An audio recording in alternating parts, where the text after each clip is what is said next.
देखिए आज हम सप्ताह 6 अभ्यास टेस्ट पेपर कक्षा 8 एसएस यानी सामाजिक सोशल साइंस सामाजिक विज्ञान का जो हमारा लर्निंग आउटकम है सीखने के प्रतिफल क्रमांक 814 के आधार पर आपको नेस की परीक्षा में नेस के टेस्ट पेपर में एक प्रश्न दिया गया है। क्या है प्रश्न? पहला, सिविल सेवा परीक्षा में भाग लेने की न्यूनतम आयु सन 1876 में की गई। कहने का मतलब है कि जो सिविल सेवा की परीक्षा होती थी अंग्रेजों के समय में, उसमें भाग लेने की न्यूनतम उम्र कितनी थी? कौन से सन में? इन्होंने सन भी पूछा है 1876 में। तो क्या बच्चों आपको पता है इसका उत्तर क्या है? क्या 21 वर्ष है, 23 वर्ष है, 19 वर्ष है या 24 वर्ष है? क्या है उत्तर इसका सही उत्तर? सी 19 वर्ष। सी 19 वर्ष। चलिए, आपने पढ़ा हुआ था प्रश्न बैंक के माध्यम से, इसलिए आपको ये उत्तर पता था। लेकिन क्या बच्चों आपको पता है कि ये जो प्रश्न आया है इसमें ये लिखा हुआ है सिविल सेवा परीक्षा। क्या लिखा हुआ है? सिविल सेवा परीक्षा। ये कौन सी परीक्षा होती है? ये जो सिविल सेवा की परीक्षा है ये अंग्रेजों के समय से प्रारंभ हुई और आज स्वतंत्रता के बाद भी हमारे देश में चल रही है। ये सिविल सेवा की परीक्षा वह परीक्षा होती है जो देश की सबसे महत्वपूर्ण परीक्षा मानी जाती है। इस परीक्षा को हमारे देश की सारी परीक्षाओं की माता भी कहा जाता है। इस परीक्षा में बैठने का सपना सभी युवा वर्ग देखते हैं, क्योंकि जब इस परीक्षा में हम उत्तीर्ण हो जाते हैं तो हम देश के बड़े बड़े पदों पर जाते हैं और इस सिविल सेवा की परीक्षा के माध्यम से ही हम टॉप 50 सेंट्रल गवर्नमेंट सर्विस के पदों पर आसीन होते हैं। इसलिए कहा जाता है कि जब कोई बड़े पद पर हमको कलेक्टर बनना हो, डिप्टी कलेक्टर बनना हो, तो बड़े बड़े पदों पर यदि हमको जाना हो तो हमको कौन सी परीक्षा की तैयारी करना पड़ता है?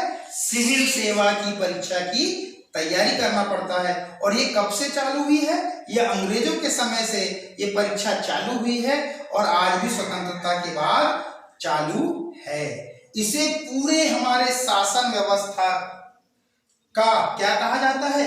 स्टील फ्रेम कहा जाता है, क्योंकि इसी परीक्षा के आधार पर हमारे देश के शासन चलाने वाले बड़े बड़े अधिकारियों की नियुक्ति इस परीक्षा के माध्यम से ही होती है। तो आप समझ में आया क्या होती है सिविल सेवा की परीक्षा? सिविल सेवा की परीक्षा एक ऐसी परीक्षा होती है जिसके माध्यम से हम देश के बड़े बड़े अधिकारी के पदों पर आसीन होते हैं। और ये परीक्षा किस प्रकार से होती है? ये परीक्षा 3 प्रकार से होती है। इस परीक्षा के 3 चरण होते हैं। पहली जो परीक्षा होती है वो सामान्य परीक्षा होती है, जिसमें वस्तुनिष्ठ प्रश्न आते हैं, वैकल्पिक प्रश्न आते हैं। दूसरी जो परीक्षा होती है इसकी वो मुख्य परीक्षा होती है। और तीसरी परीक्षा जो होती है वो साक्षात्कार होता है, अर्थात इंटरव्यू होता है। बड़े बड़े विशेषज्ञ लोग आपके सामने बैठे रहते हैं और आपसे विभिन्न मुद्दों पर प्रश्न करते हैं और आपको उत्तर देना पड़ता है। जब आपके अच्छे अंक आते हैं तो आपके अंकों के आधार पर ही आपको विभिन्न पद दिए जाते हैं। ठीक है।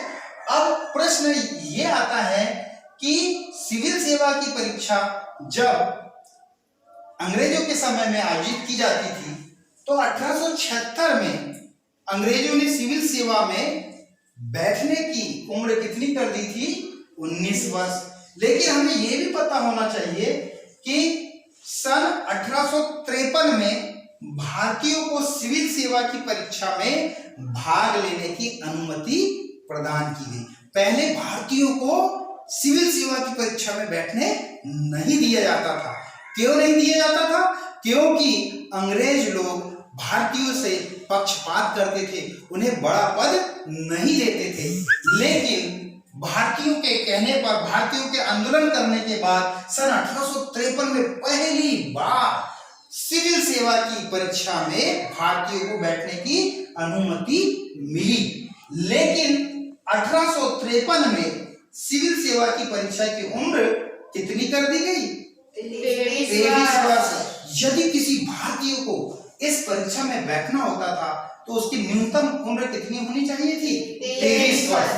ये है 1853 में। सभी को याद रहेगा 1853 में कितनी उम्र होना चाहिए थी? 23 वर्ष। उसके पश्चात जब हम आगे बढ़ते हैं तो 1860 में सिविल सेवा की परीक्षा में भाग लेने की अनुमति की उम्र कितनी कर दी गई? 21 वर्ष। 1860 में यदि किसी को सिविल सेवा की परीक्षा में बैठना होता था तो उसकी न्यूनतम आयु कितनी होनी चाहिए थी? 21 वर्ष। इससे कम आयु वर्ग का व्यक्ति इस परीक्षा में नहीं बैठ सकता था। उसके बाद जब 1876 की बात करें तो सिविल सेवा में की परीक्षा में बैठने की न्यूनतम आयु कितनी कर दी गई? अब 19 वर्ष। जब इतनी कम आयु कर दी गई तो भारतीयों का इस परीक्षा में पास होना, भारतीयों का इस परीक्षा में सम्मिलित होना बहुत ही कठिन काम हो गया, क्योंकि हम देखते हैं कि 18 से 19 वर्ष की आयु में सामान्यतः बच्चे पढ़ते ही हैं और बच्चों की सामान्य बुद्धि भी बहुत ज्यादा विकसित नहीं हो पाती है।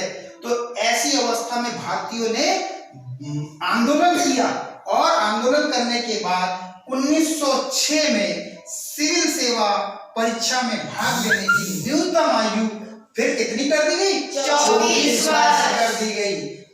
तो ये भारतीयों के आंदोलन का ही परिणाम था कि 1876 में जब सिविल सेवा की परीक्षा में बैठने की उम्र 19 वर्ष थी तो भारतीयों के आंदोलन के कारण ही 1906 में सिविल सेवा की परीक्षा में बैठने की उम्र बढ़ाकर कितनी कर दी गई?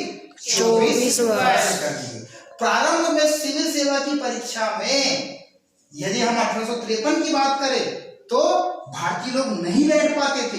क्यों नहीं बैठ पाते थे? क्योंकि ये परीक्षा कहां पर होती थी? इंग्लैंड में होती थी और इस परीक्षा का माध्यम भी क्या होता था? इंग्लिश होता था। ये इस परीक्षा के पेपर काय में आते थे? अंग्रेजी में आते थे और उस समय भारतीयों में अंग्रेजी शिक्षा उतनी अच्छी तरीके से भारतीयों को नहीं प्राप्त हो सकी थी। इसलिए उस समय 1853 में भारतीय बहुत कम संख्या में इस परीक्षा में बैठ पाते थे।